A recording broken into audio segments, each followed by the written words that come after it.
दोस्तों, रतन टाटा भारतीय उद्योग जगत की वो शख्सियत हैं जिन्होंने न केवल टाटा समूह को नई ऊंचाइयों पर पहुंचाया, बल्कि अपने उदार स्वभाव और समाज सेवा के लिए भी पूरी दुनिया में नाम कमाया। 1937 में जन्मे रतन टाटा का 86 साल की उम्र में निधन हो गया। मुंबई के ब्रीच कैंडी हॉस्पिटल में अंतिम सांस लेने वाले इस दिग्गज के जाने से पूरे देश में शोक की लहर है। उनके निधन पर हर कोई गमगीन है, आंखों में आंसू हैं और दिलों में उनकी लगन और सेवा का सम्मान है। रतन टाटा, जिन्हें शादी के बंधन में बंधने का कभी अवसर ही नहीं मिला, उन्होंने अपना पूरा जीवन समाज और देश की सेवा में समर्पित कर दिया। हालांकि मृत्यु जीवन का अंतिम सत्य है दोस्तों, लेकिन रतन टाटा के जाने के बाद यह सवाल भी उठता है कि टाटा समूह का भविष्य किसके हाथों में जाएगा। इस विशाल साम्राज्य की कमान कौन संभालेगा। क्योंकि रतन टाटा की कोई संतान नहीं है, इसलिए उत्तराधिकारी को लेकर चर्चाएं जोरों पर है।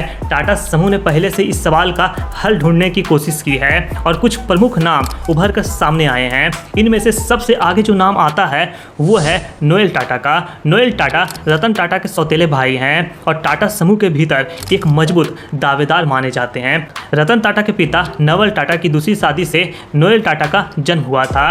नोएल टाटा ने शादी की है, इसलिए उनके 3 बच्चे हैं, माया टाटा, नेविल टाटा और लिया टाटा। माया टाटा 34 साल की है और टाटा समूह में एक प्रमुख भूमिका निभा रही है।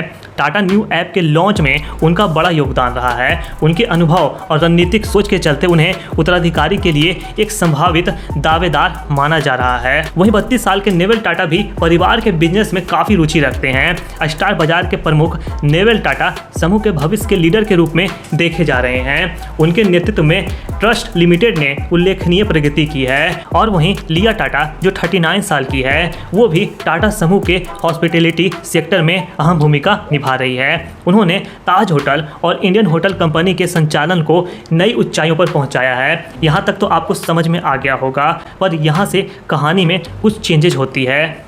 दरअसल रतन टाटा के औपचारिक रूप से 2012 में सेवानिवृत्त होने के बाद टाटा समूह के नेतृत्व में बदलाव आया।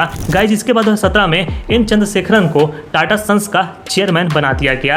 चंद्रशेखरन ने टाटा कंसल्टेंसी सर्विसेज यानी TCS के CEO के रूप में अपनी योग्यता साबित की और उनके नेतृत्व में TCS वैश्विक पावर हाउस बन गई। चंद्रशेखरन ने टाटा समूह को डिजिटलाइजेशन, ई-कॉमर्स और नए युग की तकनीकों में निवेश करने पर जोर दिया। उनके नेतृत्व में टाटा समूह ने वित्तीय स्थिरता हासिल की और गैर लाभकारी संपत्तियों को बेचकर समूह के कर्ज को उन्होंने कम किया।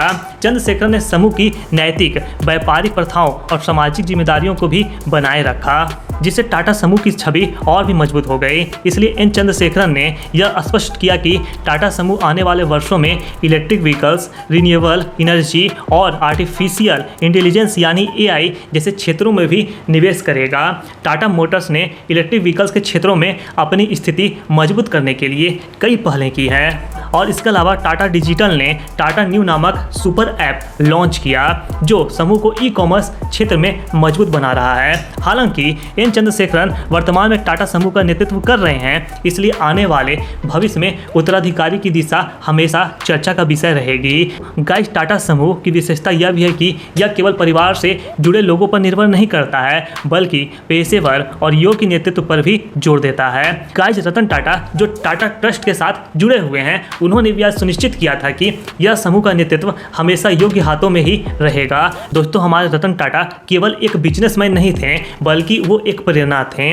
उनके नेतृत्व में टाटा समूह ने न केवल व्यापार में बल्कि समाज सेवा में के क्षेत्र में भी अहम भूमिका निभाया है। उनके जाने से एक युग का अंत तो हो गया, लेकिन उनका योगदान और टाटा समूह की विरासत हमेशा जीवित रहेगी। तो दोस्तों, रतन टाटा के लिए इस वीडियो को एक लाइक जरूर करें और कमेंट में उनके लिए कुछ जरूर लिख कर जाएं। तो दोस्तों, आज के इस वीडियो में इतना ही। अब मिलते हैं हम आप लोगों से अगले वीडियो में। ऐसे वीडियोस को देखने के लिए चैनल को सब्सक्राइब करना ना भूलें।